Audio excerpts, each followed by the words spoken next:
Hello all. This tutorial will demonstrate how to add the Entourages and Enscape model from the asset library. Add Enscape models from the asset library. Step 1. Click Asset Library from the Tools panel. Step 2. Search items by category or tags. Step 3.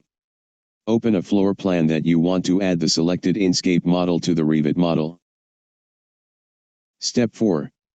Select the model and place it on your floor plan. Use Move, Rotate commands to place the Enscape model. Also, confirm the positions on your perspective view. Step 5. Once the placement is done, press the ESC key to go back to the library.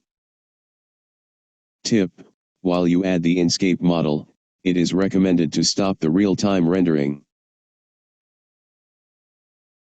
I hope this introduction tutorial clarifies how to add the Entourages and Enscape model from the asset library. Thank you.